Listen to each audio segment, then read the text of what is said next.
You are Odessa Whitlock, and the marble floor beneath your Italian heels has never felt colder than it does this morning. 40 floors above the city, your name sits engraved in gold. On the door behind you, Whitlock Industries. A name you built from nothing, a name that now controls half the shipping contracts on the eastern seaboard. You did not get here by being soft. You got here by learning, at 22, that trust is a currency you cannot afford to spend, and to, every day, you intend to protect what you built. The elevator doors open, and there he is. A man in a jacket too thin for October, sleeves frayed at the cuffs, shoes that have been resoled more times than they should have been. He is holding a folder against his chest like it is the only thing keeping him upright. His name, according to the receptionist's clipboard, is Thaddeus Kane.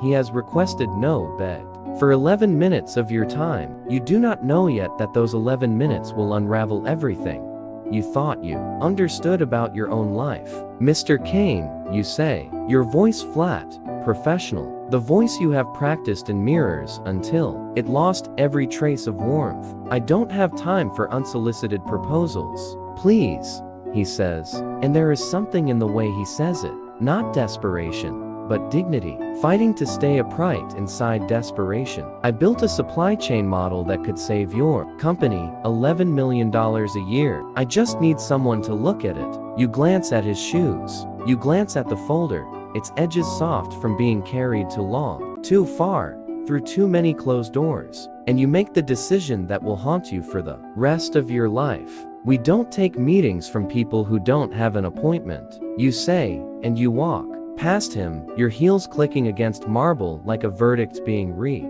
You do not see his shoulders fall. You do not see him fold the folder back into a canvas bag that also holds a peanut butter sandwich, cut carefully into 2 triangles, wrapped in wax. Paper lunch for a 6-year-old girl, waiting for him at a shelter 3 bus transfers away.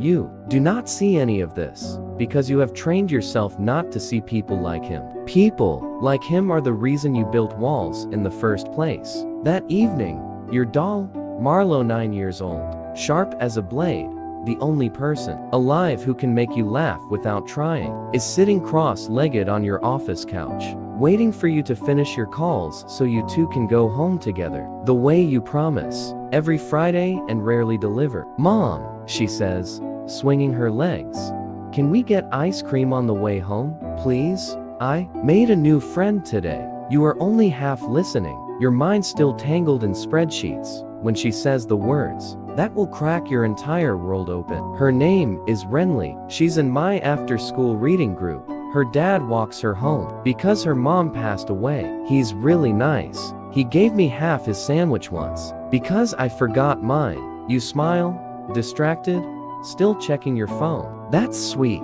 baby. He works so hard, Mom. Renly says he applies to like 100 jobs a week. He used to be an engineer, but the company closed. He still wears his old work badge. Sometimes, she said, because it reminds him who he used to be. Something in your chest tightens, though you don't yet know why. What's his name? You ask, more out of politeness than curiosity. Thaddeus, Marlo says. Mr. Kane, he's downstairs right now. Actually, he was waiting outside for Renly's aunt to pick her up, but I saw him through the window. You go still. You walk to the window. 40 floors down, in the gray wash of streetlight, you see him, the same thin jacket, the same folder now tucked under his arm, standing beside a little girl in a coat too big for her, holding her hand like she is the only steady thing in his world. Mom, Marlo says quietly, coming to stand beside you, following your gaze. That's my dad. You do not understand the sentence at first. Your mind refuses it, the way a body refuses poison, some ancient instinct rejecting what the ears just delivered. What did you say? Renly's dad, Marlo says, and her voice has changed now. Smaller, more careful, like she is handing you something fragile. That's my dad too, isn't it? You told me my dad worked at a company that shut down. You told me his name was Thaddeus. You said he didn't know about me. The floor tilts beneath you. 9 years ago, before Whitlock Industries existed, before the marble floors and the gold engraved name, You were a 26-year-old junior analyst in love with a quiet, brilliant engineer named Thaddeus Kane.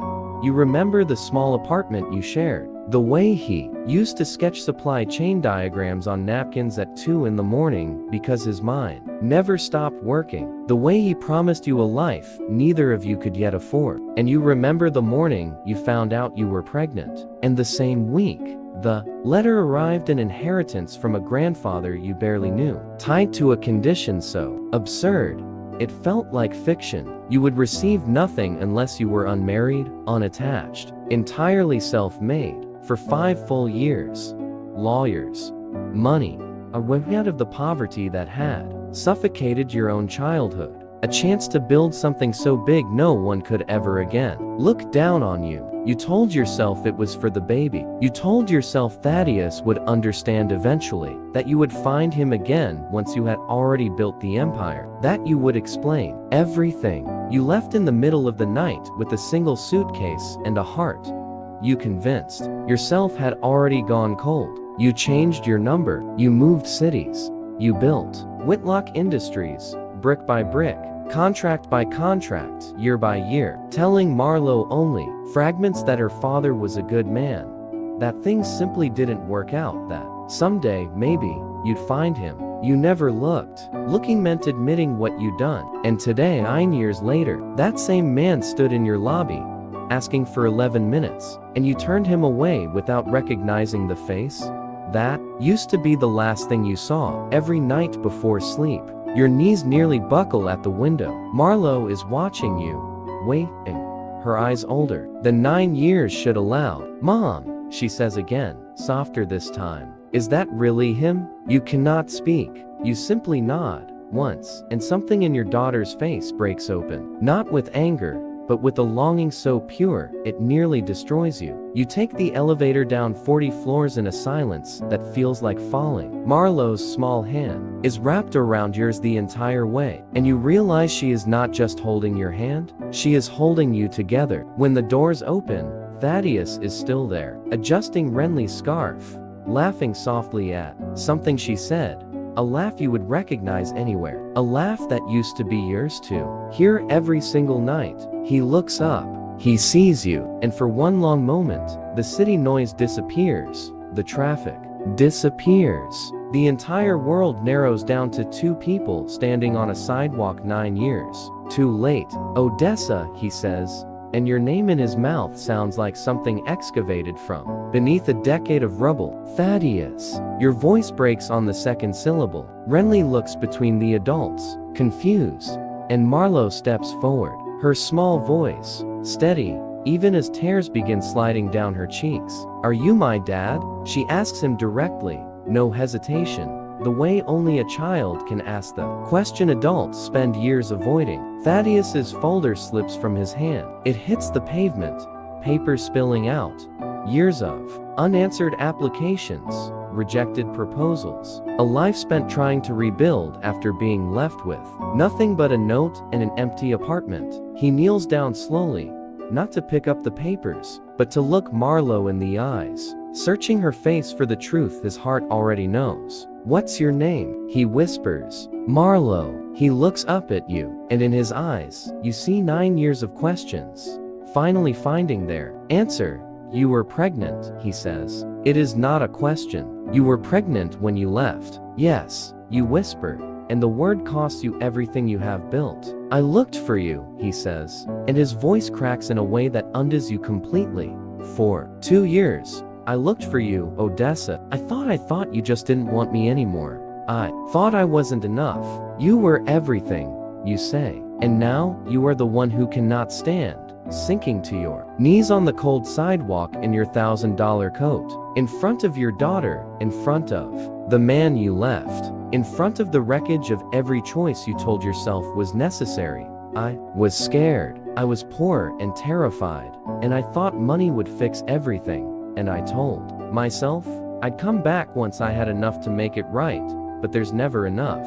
Thaddeus, there was never going to be enough to make leaving you right. Marlo kneels between you both, one hand on each of your shoulders, as if she alone has the strength to hold this fractured family together. "You're both here now," she says, with the simple, devastating logic only a child possesses. "That's what matters, right?" Renly, still confused, but sensing something enormous happening, quietly takes Marlowe's other hand. "Are we sisters?" she asks. And that question, so small, so innocent, breaks the last wall inside you. You did not just reject a poor man in your lobby that morning. You rejected the father of your child.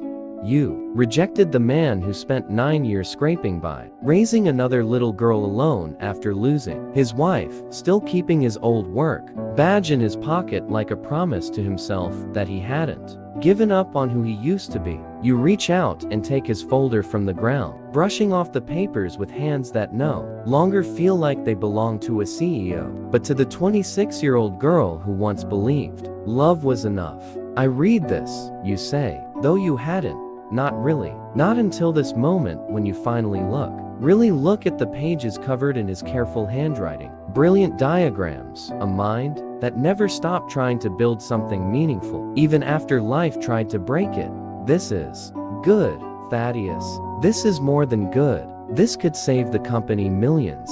"I don't want your money," he says quietly. "I never wanted your money." "I know," you whisper. "I know that now." That night, you do not return to your penthouse alone. You do not send Marlowe home with the nanny while you bury yourself in spreadsheets. Instead, 4 people who used to be strangers an hour ago sit in a small diner 2 blocks from your office, the kind of place with cracked vinyl booths and a jukebox that only half works. And you watch your daughter and Renly share a plate of fries like they have known each other their whole lives. Because in some strange, cosmic way, perhaps they have been waiting to. Thaddeus watches you across the table, and there is no anger left in his eyes, only the exhausted, aching relief of a man who has spent 9 years wondering what he did wrong, finally understanding he did nothing wrong at all. "I'm not asking you to forgive me tonight," you say quietly, your fingers wrapped around a coffee mug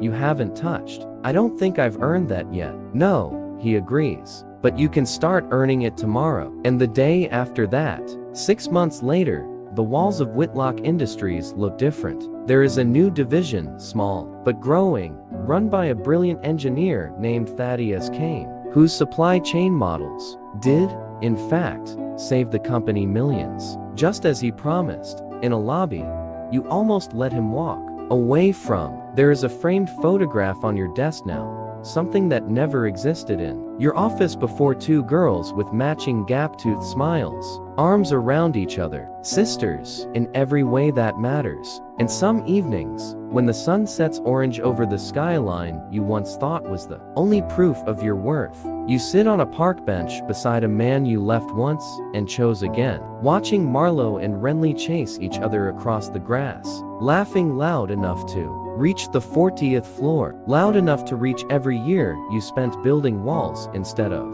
homes. You used to believe that success meant never needing anyone. You built an empire on that belief, brick by brick, contract by contract, and it made you powerful, and it made you alone. But it took a whispered sentence from a 9-year-old girl, "That's my dad," to teach you the truth you had spent a decade running from. The things worth building are never the ones you build alone. And for the first time since you were 26 years old, sitting in a small apartment beside a man sketching diagrams on napkins at 2 in the morning, you finally feel like you are home. Sometimes the people we turn away are the ones closest to our own hearts.